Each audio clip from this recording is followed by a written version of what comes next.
At this very significant event today, I thank the federal government for inviting me to chair the 2024 Democracy Day Anniversary Public Lecture, a very momentous occasion to mark our nation's 25 years of uninterrupted democratic practice. I may not say much because I'm to chair the occasion. We listen to Masari, the keynote speaker, and like Kingibe said, he's very, very competent. I remember when we just came in 1999, before we know, the House of Representatives become another thing. There was an attempt to impeach a sitting president, and nobody knew where that would have ended us. But along the line, Masari took over and stabilized the House until he left. And again, he had just finished serving as the governor of Katsina State, so it's a good material to speak well. I also know the discussant that Kadaria is a well-known voice. Hamzat, Lawal, and Chido, these are known voices among very young people. So it will be a very good moment that we will listen to them. 25 years ago, on May 29, 1999, the Fourth Republic was birthed, and our nation embarked on a historic journey that will forever shape our country's future. Against all odds, we emerged from the shadows of military rule and ushered in a new era of democratic governance. The achievement is a testament to the resilience, courage, and unwavering determination of the Nigerian people. At this point, let me commend His Excellency General Abdulsalami Abubakar, who stood against all temptations and pressure to prolong military rule in Nigeria.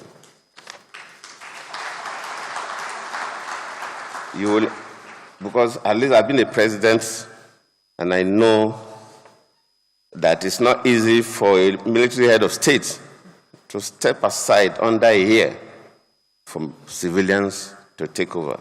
We have to always commend him. Today we look back with a sense of gratitude to God and appreciation to many of the heroes of our nation who through selfless service and courage work towards the democracy that we are enjoying today. When we mention June 12th, we remember Chief M.K. Abiola for his contributions to the consolidation of our democracy. In fact, Kingibe mentioned the key actors, including late Abiola's wife, Kodirat, and others. And of course, he was the elected vice president of the country. He was the vice president of M.K. Abiola. So that's an area he knows more than me, so I didn't want to bore your ears by mentioning names again. But we also remember the famous letter signed by 18 northern elders and delivered by Chief Solomon La, Alhaji Abubakar Remi, Malam Adamu Siroma, Ahmed Joda, and Chief Sunday Awirini to General Sani Abacha demanding the return of Nigeria to democratic rule.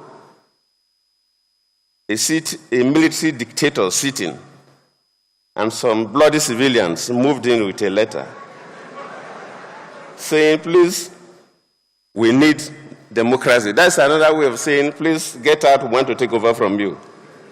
For the military, that is treason. So some people entered and confronted the lion,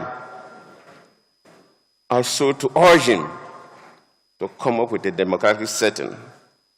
The full signatories to that letter were Chief Solomon La, Alhaji Adamu Siroma, Alhaji Lawal Kaita, Alhaji Abubakar Remi, Dr. Yoshe Ayo, Professor Ango Abdulhai, Dr. Suleiman Kumo, Malam Lawan Dambazao, Alhaji Iro Abubakar Dan Musa, Alhaji Sule Lamido, Professor Jerry Gana, Colonel Abubakar Umar, Honorable Isaac Shahau, Dr.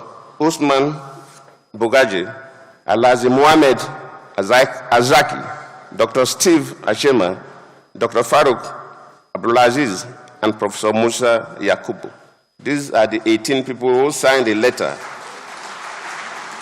urging Abacha to end military rule for Nigeria to go back to a democratic setting. Considering our political history as a country, 25 years of unbroken democracy is a milestone worthy of celebration. As it shows, we are making some progress in democratic governance despite the challenges we face in our journey of nationhood. Stop. Notably, the path towards democratic consolidation has been a difficult one. The first, second, and third republics of our democratic experiments were abruptly ended by the military amid political crisis and social tension. But after the G8 letter of Solomon La and others, on May 8, 1998, members of the G34, in a letter signed by Dr. Alex Ekweme, the former vice president, had also urged General Abacha to reject his adoption as presidential candidate and quit power. Of course, we all remember, for the young people, they don't know, but we remember the only person that they had fit. So Alex Ekweme and others also confronted that. The return of democracy in 1999, after many years of military reign, signaled a new phase in our national journey and our shared vision of unity, peace, and progress. In the last 25 years, we have made modest progress in this regard amid some challenges. As a nation, we built an economy that was once the biggest in Africa, in the African continent. We experienced significant infrastructural growth, made strides in the arts and sports, and recorded many peaceful political transitions at the national and subnational levels. Democracy has also brought about improved access to governance, amplified silent voices, and reinforced the idea of sovereignty.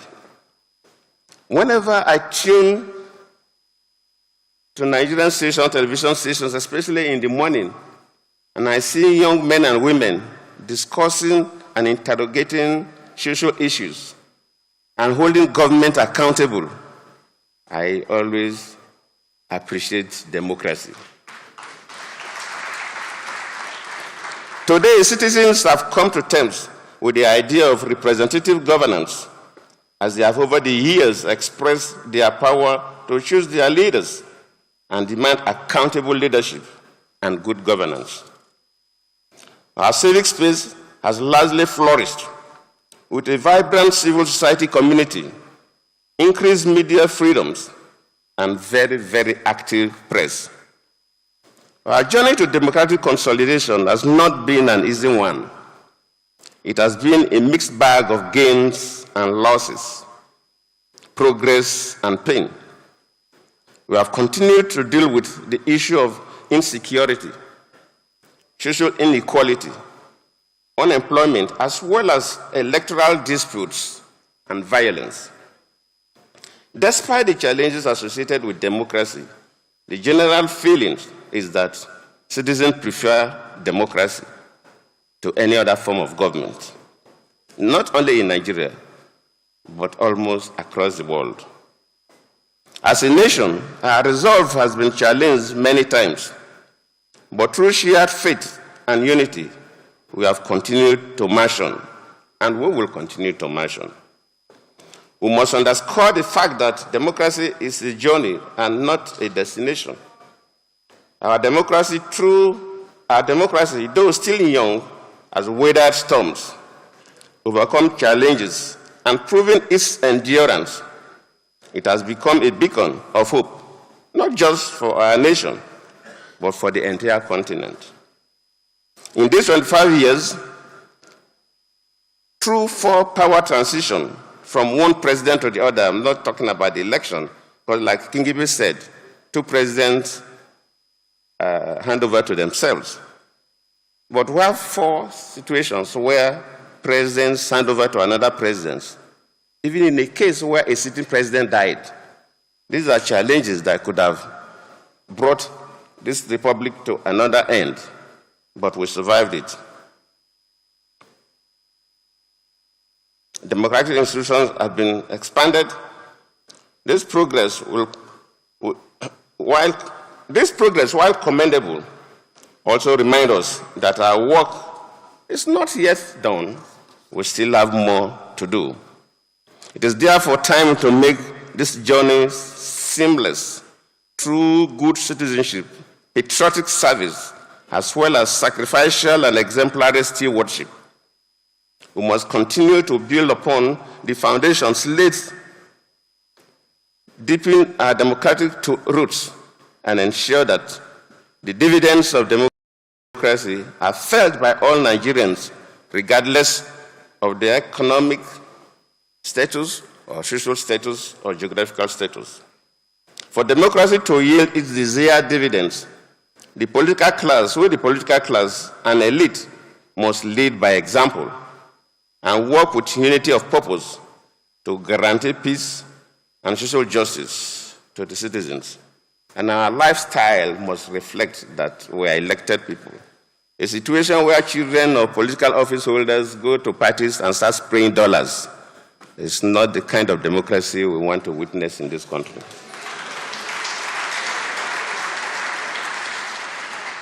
We must work together despite our political differences, accommodate our diversity, and prioritize policies that will impact the lives of our citizens. As we project towards celebrating a golden jubilee of our uninterrupted democracy, which I believe we will. We are celebrating 25 years. We'll also celebrate the golden jubilee. It is imperative to state that we need to work assiduously towards further strengthening state institutions so that they can withstand the shocks that threaten democratic governance. Democracy as a form of government is anchored on sets of promises in line with the nation's development and growth aspirations. The fulfillment of these promises reinforces the citizens' trust and faith in the government. As we celebrate 25 years of unbroken democracy, we look to the future with the hope that democracy has come to stay and that democracy will continue to take firm roots in our nation. And we will have cause to celebrate a centenary of uninterrupted democratic governance. Of course, we wish our grandchildren luck to celebrate that.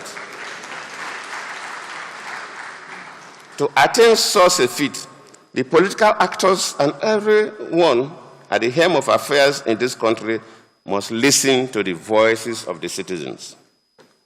As I round off, let me say that we need to come up with a model of democratic practice that will be more inclusive and reinforces social cohesion.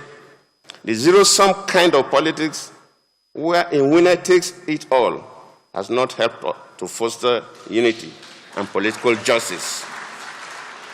A political party, for example, that scores up to 30% of votes during an election, either at the national or subnational level, should have something to go home with.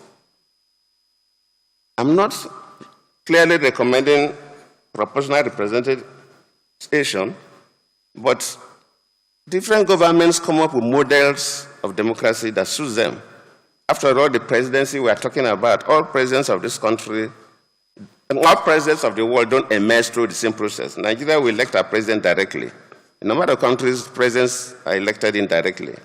The powers of a president are defined by different constitutions and so on and so forth. So our National Assembly can also look at models that will suit us. The zero sum that a party that even sometimes gets 40% of votes, especially at the state levels, will have nothing, give rise to this do-or-die politics. That zero-sum approach, I think, is inimical to consolidating and strengthening our democracy.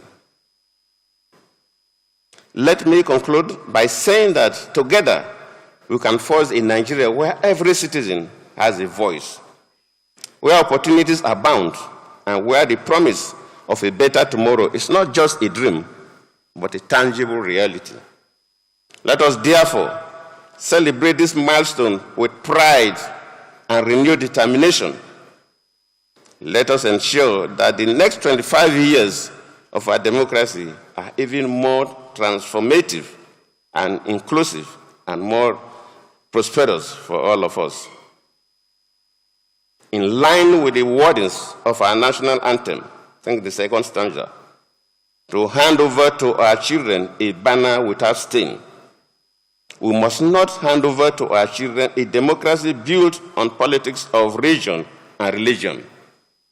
A democracy built on ethnicity does not endure. It will continue to wobble.